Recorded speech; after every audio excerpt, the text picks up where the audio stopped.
So would you mind telling us a little bit about Porter as you knew him? And Well, Porter and I are from the same hometown in West Plains, Missouri. Oh. Yes, he was known as the Thin Man from West Plains. Mm-hmm. And in fact, I think that was the title of one of his albums or something. But yeah, we both lived there. You know, he was a few years ahead of me, but I didn't really know Porter at that time. But you know, I was 12 years old.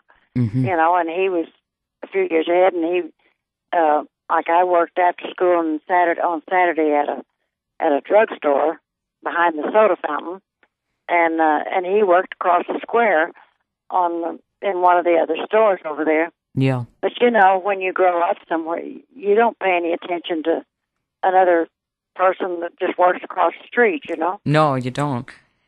But everybody in that part of the country, especially in our hometown, a lot of the people make their own instruments and they learn to play them, and it just it's a natural ability. People of that part of the country. I don't know how they did it. I didn't learn to do that, but they did. And then I remember we got our first radio station, or our only radio station, called KWPM in West Plains, and I remember Porter sang some on that radio station when it first started, and I remember him singing on the square with a group of local musicians.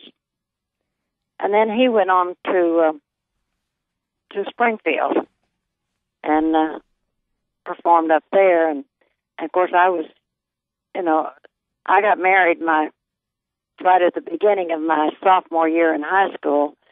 So I went on somewhere else too, and our lives just kind of separated. Then I moved to Nashville in June of 1960, and he had already been a member of the Opry since 1957.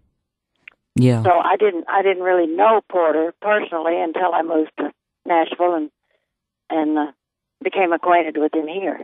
Mm-hmm. But he was a great artist and a real legend. And I love Porter for what he always remained true to himself. He was great to the fans too. I met him a few times at the Opry, and he was just most gracious man. He loved his fans, and he was gracious to everybody, and he was a great friend. He was a wonderful father and family man, and he had all of his family, most of his family over there at the service. Mm-hmm.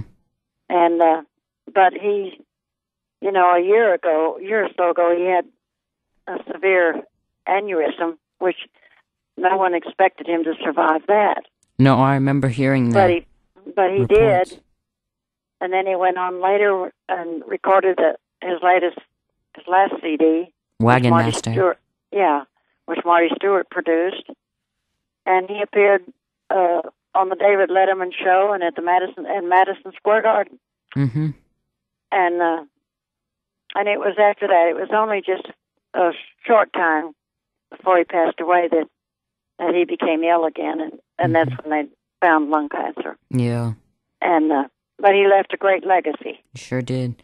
Yes, he did. I know you got to go soon, Jan, but I was wondering if you might want to tell us a little bit about your autobiography, Sunshine and Shadow. Oh, absolutely. It was published in 1987, which is about 20 years ago. Can't believe that. But, amazingly enough, it still sells. And bestseller, right? And it's an honest book. It's not a fairy tale. It's an honest book of a mother and 3 children, a story of survival. Mm-hmm. And because I was divorced and I was a single mother for a lot of years. And I had 3 wonderful sons, and there was a lot of hard times, and there were a lot of happy times. Mm-hmm. And the book is an honest story, and it's not a story about showbiz. No. Show business has to be in there because of my life, but it's only in there about 10%. Mm-hmm. The rest is a story of life. It's a great book. If any of you listeners out there have the chance to pick it up, I suggest that you do. Along with this new box set that you released this year, Jan, entitled "Through the Years with Jan Howard." For those of you out there who are hearing about this for the first time, most of the music I'm playing tonight, or will be playing tonight, is from that box set, and it's just a great collection of your songs. Well, thank you. There's certain selections. There's 4 CDs in there, and selections from each 10-year period in my career. And I think now, gosh, there's so many more I could have put in there, but I had to draw the line. Mm-hmm. And then plus CD number 4 in there is the inspirational and patriotic. And I dedicated that to my oldest son, Jimmy, who was killed in Vietnam. Mm-hmm. And my youngest son, David, died 3.5 years after my oldest son died. But I have one surviving son. His name is Carter Howard, and I call him Corky. I've seen pictures of you with him. Yeah. And in that box set, there's a 20-page photo booklet, Mm-hmm. of different friends and times in my life, and my granddaughters when they were babies, and then when they're grown. Mm-hmm. And, different. I'm proud of the box set. It's a great collection. And all of these, are on my website. Yes, janhoward.com. janhoward.com. And a lot of things are on the website. There's a recipe page and a lot of pictures and photographs and different things like that. And so I'd love for anybody to click onto the website and say hello. It's a great website. Thank you. And Jan, I really appreciate you being here with me tonight, sharing your memories and stories about your career. Well, Paul, it's a pleasure to be there. And you're in the Seacoast area. Yes, I am. New Hampshire, yeah. Exeter. And as I said, I spent 1 year, I spent 30 days, working in each, a lot of different cities in that area. Mm-hmm. And it was really great. We'd work 2 or 3 days, and then I'd have a couple of days off, and then work 2 or 3 more days. And I used to go skiing also, so I used to snow ski. Ah. And I skied for 12 years, and then I decided to quit before I broke every bone in my body. Well, funny you should mention that. I used to ski too until I fell and broke my hip a few years back.